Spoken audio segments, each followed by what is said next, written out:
yung abuse of state resources, hindi lang yung paggamit ng ayuda, kundi yung paggamit ng iba pang pagmamayari ng sambayanan. Sa Biyernes, March 28, magsisimula na ang pangangampanya ng mga kandidato para sa lokal na posisyon mula tumatakbong gobernador hanggang sangguniang panlunsod o bayan.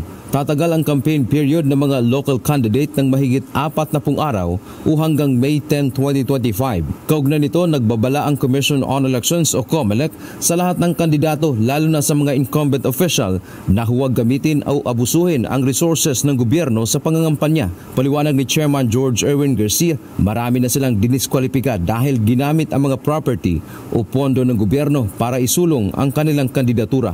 Ang nakaupong gobernador ay gumamit ng printing press ng mismong provincial capital para lang mag-produce ng kanyang mga campaign materials. Siya po ay tinanggal ng COMELEC.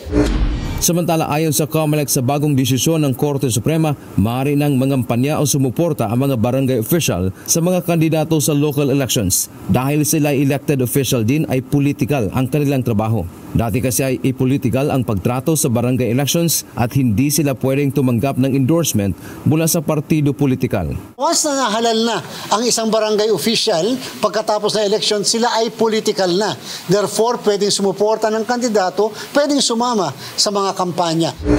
Sinagot din ng COMELEC ang pahayag ni Vice President Sara Duterte hinggil sa isyu ng posibleng dagdag bawas umano sa darating na eleksyon. Imposible ito, lalo na automated elections. Binigyang din ni Garcia, mula noong 2010 automated elections, wala pang nakapagpatunay na may nangyaring dayaan sa halalan. Maaari din niya itong ma-verify kung halimbawa ang boto sa presinto ay kapareho ng naipadala sa canvassing area. So yung pong agam-agam ng ilan patungkol sa maaari magkaroon ng dagdag bawas, again, wala pong basihan po yun, with all due respect, at kahit po noong 2010 pa, hindi pa po nangyari yung dagdag bawas na ganyan.